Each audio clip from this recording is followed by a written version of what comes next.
శ్రీ మహాకాళింగాయ నమః. ఆషాఢ మాసంలోనే ఇక్కడ కొలుకులు చేయడానికి ముఖ్యమైనటువంటి కారణం ఏమిటంటే, అమ్మవారు ఈ రోజుల్లో మందులు మాకులు ఇవన్నీ వచ్చి ఎంతో సదుపాయం కలిగినటువంటి రోజులు ఇవి. కానీ ఆ రోజుల్లో ఇంచుమించుగా 200-250 సంవత్సరాల క్రిందట ఏవైనా వ్యాధులు వచ్చి కష్టపడుతున్నారు అంటే మందులు కాదు కదా, ఏమీ ఉండేది కాదు. అటువంటి సమయంలో ఎక్కడా దిక్కు లేకపోతే దేవుడే దిక్కు అన్నట్టుగా అమ్మవారిని ఆశ్రయించి ఏ విధంగా అయితే 1813వ సంవత్సరంలో అమ్మవారిని తెచ్చుకుని ఇక్కడ ఈ డోలీగేరర్లు మిలిటరీ వాళ్ళందరూ కూడా ఆనందంగా ప్రతిష్ఠింప చేసుకున్నారు. అటువంటి దేవత అయినటువంటి మహాకాళి అమ్మవారికి ఆనాటి నుంచి కూడా ఆషాఢం వస్తూ వానలు ఎక్కువైతున్నటువంటి సమయంలో రోగాలు రావడం పరిపాటి కాబట్టి చక్కటి ఒక నిర్ణయం చేసుకుని అమ్మవారిని ఘటస్వరూపంలో నగరానికి, ఈ యొక్క ప్రాంతం ఆ రోజున విలేజ్గా ఉండేది కాబట్టి ఈ వాతావరణానికి అమ్మవారిని తీసుకొచ్చి కొలుకులు చేసేవారు. ఈ కొలుకు చేసినటువంటి కాలంలో విశిష్టత ఏమిటి? మన ఇంటికి ఆడపిల్ల వచ్చింది అంటే మనం తీపి వంటకాలు, రుచికరమైనటువంటి వంటకాలు అన్నీ పెట్టి ఆడబిడ్డని సంతోషపెడతాం. ఎందుకు? చాలా రోజులకు వచ్చింది ఆడబిడ్డ తెలంగాణ ప్రాంతంలో సంతోషంగా పుట్టింటి నుంచి అత్తవారింటికి వెళితే మనకి సౌభాగ్యం కలుగుతుందని, లక్ష్మీ ప్రాప్తి కలుగుతుందని తెలంగాణ ప్రాంతంలో ఇంకొక విశేషం కూడా ఉంటుంది. ఆడపిల్లకి చక్కగా కాళ్ళకి నమస్కారం చేస్తారు లక్ష్మీ స్వరూపంగా. అదే పరిపాటిగా ఈ ఆలయంలో అమ్మవారికి ఆడవాళ్ళందరూ కూడా అమ్మవారిని ఆడబిడ్డగా భావన చేసి ఎదురుకొస్తారు 15 రోజులు. ఎదురుకొచ్చినటువంటి సమయంలో ఇక్కడ అమ్మవారికి ఏం చేయాలి అంటే, చక్కటి కుండ తీసుకొని దానిలో పాయసం వండి కమ్మగా ఆ కుండకి అలంకారం చేసి పసుపు రాసి కుంకుమ బొట్లు పెట్టి దానిపైన వ్యాధుల నివారణార్థమై శాఖను నింపుతారు. ఆ శాఖ మంచినీళ్ళు, పసుపు కుంకుమ, వేపాకులు, మజ్జిగతో ఉంటుంది. లేదా ప్రాంతీయతని బట్టి కళ్ళుతో నింపుతారు. అది దానిపైన మళ్ళీ వేపాకు కట్టి అమ్మవారి స్వరూపంగా దండదీకాన్ని కట్టి తలపైన పెట్టుకుని మేడతాళాలతో తీసుకొచ్చి అమ్మవారికి ఈ గోళంలో ఉన్నటువంటి తీపి వంటని సమర్పించి ఆ శాఖని కోతలింగడు పైన కోసి వ్యాధులేమీ రాకుండా కాపాడమని వేడుకుంటారు. అలాగే అమ్మవారికి పప్పు బెల్లాలు, పానీయాలు సమర్పిస్తారు.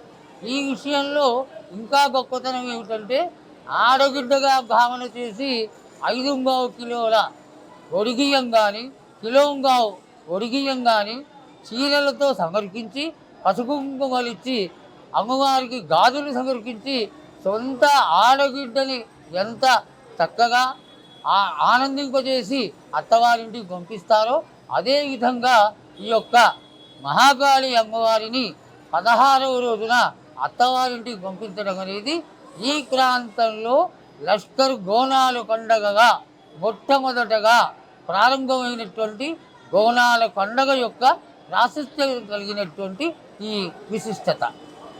ఈ యొక్క గోరింటాకు పెట్టుకొని కాళ్ళకు పసుపు రాసుకొని చక్కగా బొట్టు పెట్టుకొని మల్లెకూరు పెట్టుకొని ముత్తైదువులు 5వ తనంలో కనకొడుతూ కడకడలాడుతూ ఉండడం అనేది మన యొక్క హైందవ సాంప్రదాయం. దీంట్లో ఇంకా చక్కగా చెప్పాలంటే ఆయుర్వేదకరంగా గోరింటాకు పెట్టినందువల్ల వ్యాధులు రాకుండా కాపాడుతుంది, శరీరానికి చలవ కలుగజేస్తుంది, మంచి కలిగిస్తుంది అనేటువంటి భావనతో ఈ యొక్క గోరింటాకు పెట్టుకోవడం మన యొక్క ఆనవాయితీ. ఈ ప్రాంతంలో చాలా ఎక్కువగా మొదటి నుంచి కూడా ఆషాఢ మాసం వస్తోంది అంటే ఆడపిల్లలందరూ కూడా ఈ యొక్క గోరింటాకు చెట్ల పైన పడి చక్కగా ఈనాడు వస్తున్నటువంటి మందులు కాదు, చక్కటి ఆకులు తీసుకొచ్చి వాటిని కాస్త కాచి వేసి తమలపాకులు వేసి ఈ గోరింటాకుని రుగ్గి రాత్రి పెట్టుకొని తెల్లారేసరికి అది ఎర్రగా పండి ఆ చేతుల్ని చూస్తే ఆనందం కలిగేంత గొప్పగా ఉండేటువంటి రూపంలో వీళ్ళందరూ అలంకారం చేసుకోవడం కొరకాడు. ఆడపిల్లలు ఎప్పుడైతే కారాన్ని పెట్టుకుని ఈ యొక్క చేతులకి ఈ గోరింటాకు పెట్టుకుంటారో చల్లదనం ఎక్కువగా ఉంటుంది. ఈ చల్లదనం ఎక్కువగా ఉన్న సమయంలో ఈ గోరింటాకు పెట్టుకోవడం వల్ల సైన్స్ పరంగా అందరికీ కూడా ఆ వ్యాధులు ఈ కాళ్ళకి కానీ చేతులకు కానీ ఎక్కువ తడి తగిలి వచ్చేటువంటి చర్మ వ్యాధులు ఇట్లాంటివి ఏవి రాకుండా కాపాడేటువంటిదే ఈ గోరింటాకు యొక్క గొప్పతనం. మహాకాళి ఆలయంలో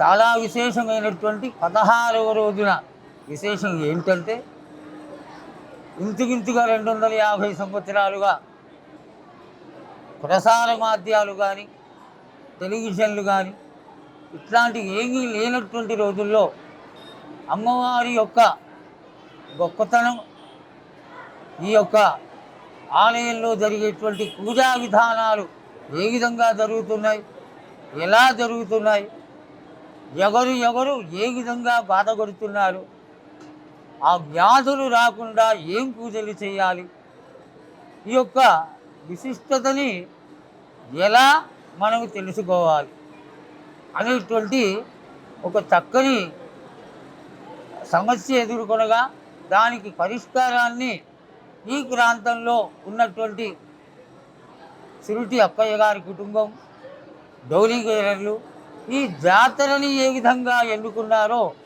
జాతరలో ఈ భవిష్యవాణిని కూడా ఆ విధంగానే ఒక క్రియగా నెలకొల్పడం జరిగింది. దీన్ని ఏ విధంగా చెయ్యాలి, ఎలా చేస్తే దీనికి పరిష్కారం వస్తుంది అని ఆలోచించి జోగిని కులంలో పుట్టినటువంటి స్త్రీని 11 సంవత్సరాలు ఎవరి యొక్క ఉనికి తెలియకుండా పెంచి 11వ సంవత్సరం తర్వాత ఆమెకి కత్తికి బాషింగాన్ని కట్టి ఈశ్వరుడిని భర్తగా లగ్గం చేసి ఆ చేసినటువంటి స్త్రీని ఈ యొక్క సాంప్రదాయానికి ఇచ్చేయడం జరుగుతుంది. ఆమె యొక్క గొప్పతనం ఏమిటంటే ఇక్కడ రంగం కార్యక్రమం చేయడానికి సంవత్సర కాలం కూడా ఆమె చక్కటి పూజలు పురస్కారాలు చేస్తూ జనాలకి సేవలు చేస్తూ ఈ ఆది వ్యాధుల నుండి వచ్చే వాళ్ళకి బండారు కుంకుమ అట్లాంటి పూజా వస్తువులను ఇస్తూ అమ్మవారు ఆ విధంగా కాపాడుతూ ఉంటుంది. దీనిలో విశిష్టత ఏంటంటే ఈ 16వ రోజున తెల్లవారుజామున కుమ్మరి వారింటి నుంచి పచ్చికుండని తీసుకొస్తారు. ఆ పచ్చికుండ సాధారణంగా మనం ముట్టుకుంటే పగిలిపోతుంది, కానీ ఒక గోయి తవ్వి గోయిలో ఈ పచ్చికుండని పెట్టి దానిపైన చాటని పెట్టి పసుపు కుంకుమలు సుగంధ ద్రవ్యాలు అన్నీ వేసి 8 జాతుల వాళ్ళందరూ కలిసి సాగర విధానంగా ఈ జోగిని పైకి అమ్మవారిని ఆవాహన చేస్తారు. ఆవాహన జరిగిన తదనంతరం ఆ జోగిని స్త్రీ కాదు, ఆమె యొక్క అమ్మవారి యొక్క స్వరూపమే, మహాకాళి స్వరూపమే. అటువంటి స్త్రీని ఆ కుండ పైన నిలబెట్టి అక్కడ ఉన్నటువంటి ఆ రోజున ఉన్నటువంటి పెద్దలందరూ కూడా మేము చూసినప్పటి నుంచి ఇంచుగా మా చిన్నప్పటి నుంచి కూడా చీఫ్ మినిస్టర్ గారు కానీ లేకపోతే నగర మినిస్టర్లు కానీ ఎమ్మెల్యేలు కానీ అందరూ వచ్చి అమ్మవారి యొక్క ఈ యొక్క ప్రాధాన్యతని తెలుసుకోవడం కోసం నిలుచుని ప్రశ్నలు వేస్తారు. ఆ ప్రశ్నలు వేసినటువంటి ఇది ఎందుకు వేస్తారు? లోక కళ్యాణార్థం అమ్మవారు ఏం చెప్తుంది తెలుసుకోవడం కోసం చేస్తారు.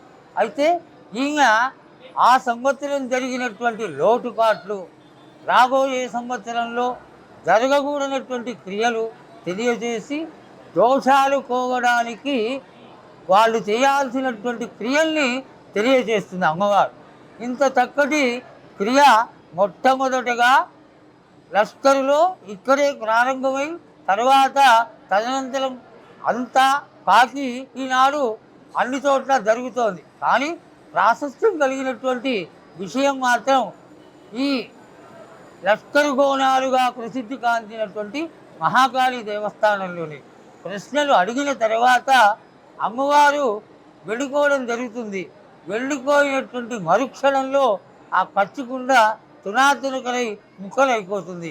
ఇది అమ్మవారు ఉన్నది, అమ్మవారి యొక్క తేజస్సు ఇక్కడ తెలుస్తోంది అనేది మనకు ఒక చక్కటి తార్కాణం.